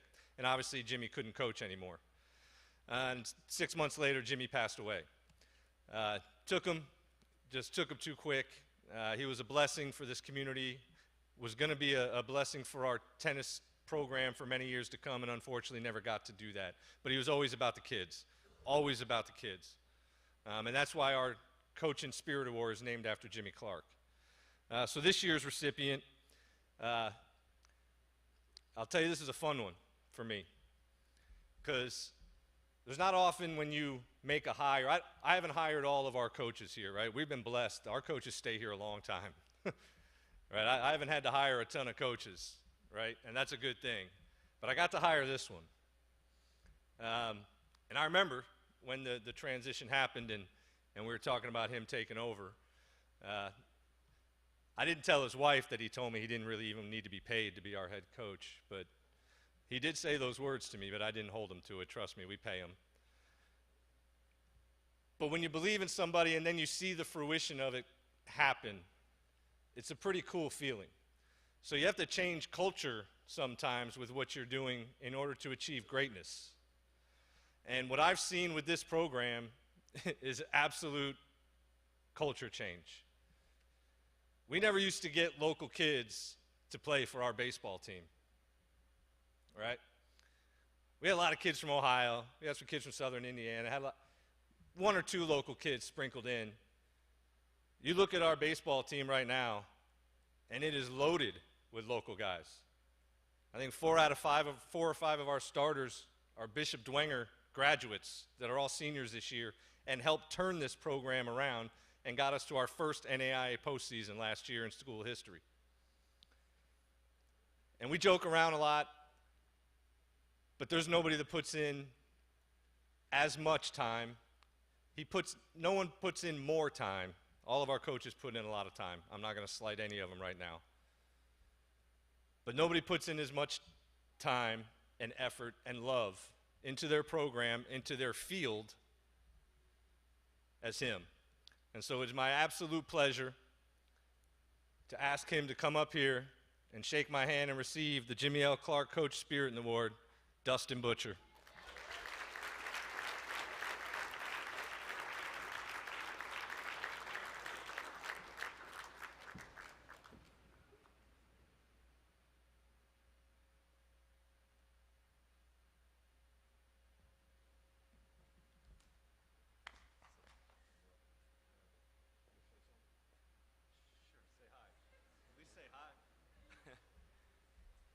Well, I was not prepared for this, so whatever comes out of my mouth, I apologize. I don't know if HR is here, but we have a tremendous boss, and there's a reason why you look on campus and the most stable group of humans that have given their lives to St. Francis are coaches with 20 years, 19 years, multiple years. Chad, Luke have been there forever. Ryan Boland's been there forever. Scott Haddix. These are, and if I miss Coach Neuber, I mean, the wild thing about Coach Neuber, I just signed his kid and I played for Coach Neuber. So it's mind-boggling to me of how much time and effort that is spent here. But, I can't thank Mike enough. I can't thank the coaches that are here. I wish my wife was here. I mean, she deserves all the praise. She's been relentless in letting me chase my passion, and obviously, we've done very well. And, it's no coincidence that Eli Riley, got the male performer of the year. If you watch him catch, he is by far, hands down, one of the best catchers in all of America.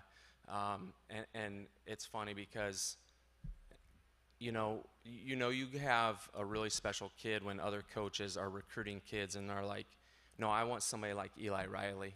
I want somebody like Eli Riley. And Jaden Lepper is also, he's hands down probably one of, if not the best shortstops in America. And these are generational kids that forever you recruit to, you never get to replace them, but, as coaches, we all have those kids that you're trying to get kids that are close to those guys. And Eli Riley is one of a couple that I've said that I don't know if I can find another guy like him. So, but to all the athletes, thank you guys for being here. You guys are what drives us. So I wish you guys the best of luck in whatever athletic venue you guys go and compete in. And I agree, Coach Wagner. Roll damn Cougs.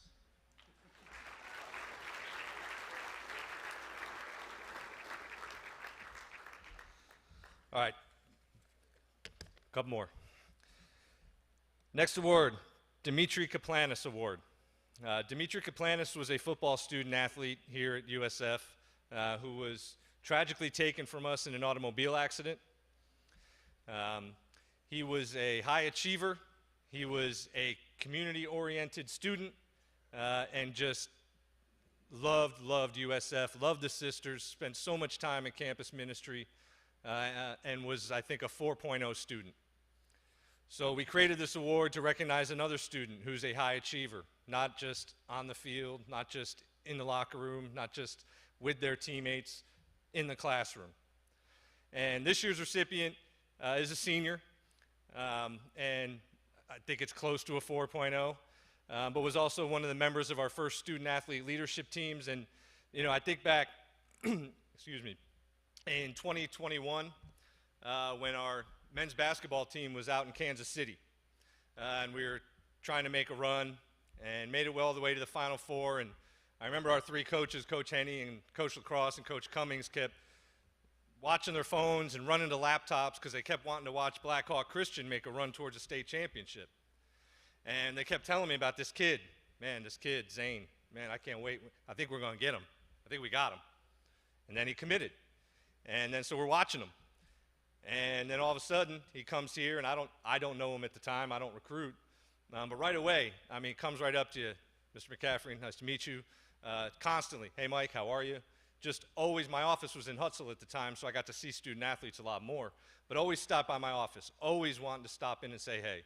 So we put him on the leadership team, immediately took a leadership role there.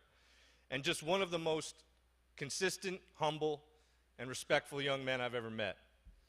So this year, we are honoring the Dimitri Kaplanis Award to men's basketball senior Zane Burke.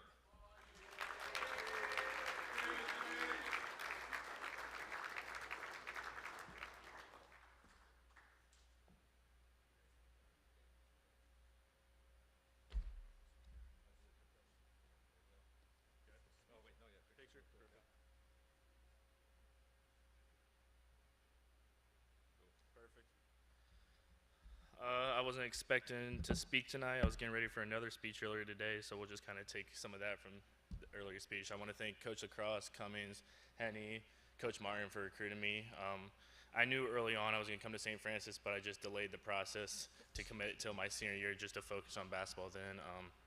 I want to thank the ADs, Mike, and my ultimate Frisbee teammate, KP, back there. You guys are really all around all the time. You guys do a great job.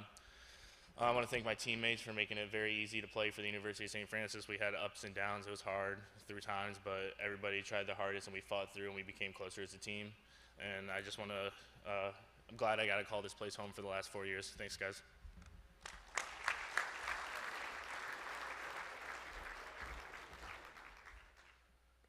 Okay, 5 more minutes. Nobody else even knows about this one. Just a heads up, I can do this stuff, remember? So every once in a while, not every year, we've come up with an award called the Cougar Champion Award. And past recipients, I believe, have been Sister Elise, Bill Scott, Wes Davenport, if y'all remember Wes. Wes was always around our football and basketball teams with towels and water, and wanted to give him an award. So we created this Cougar Champion Award, and we don't give it out every year, only when I feel like it. So this year, So NAIA, 3 or 4 years ago, passed the greatest legislation in the history of legislation. All right? And I say that because the legislation said that every school in the NAIA must have a senior women's administrator. Right? So we don't have a huge staff here.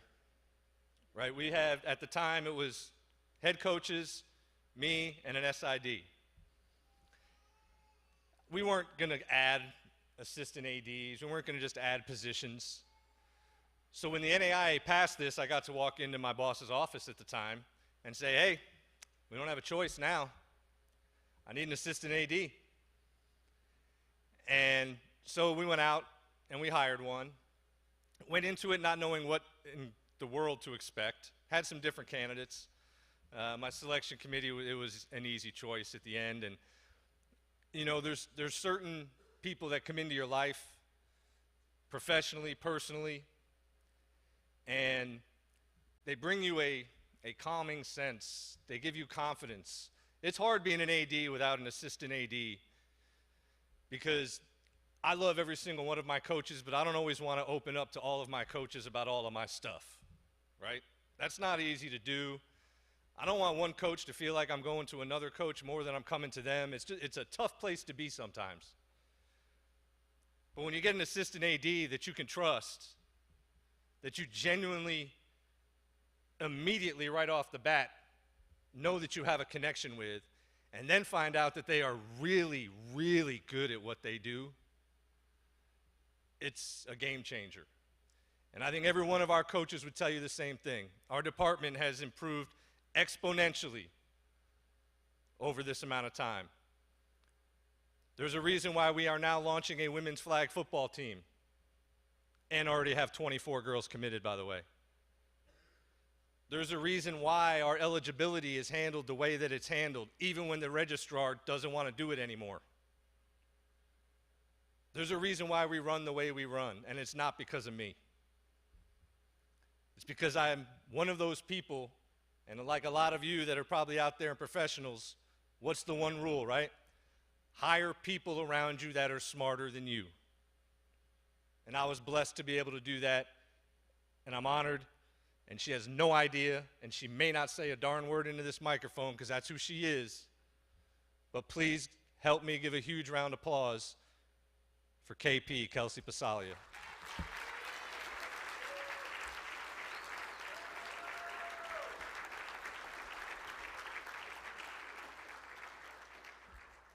Gotcha.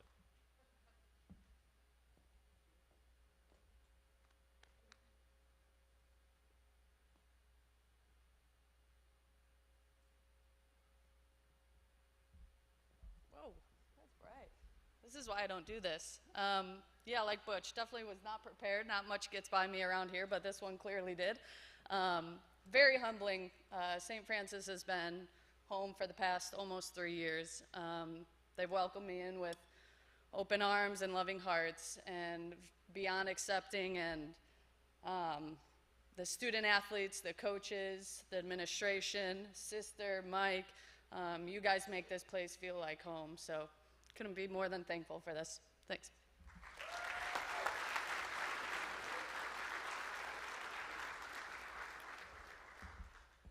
All right.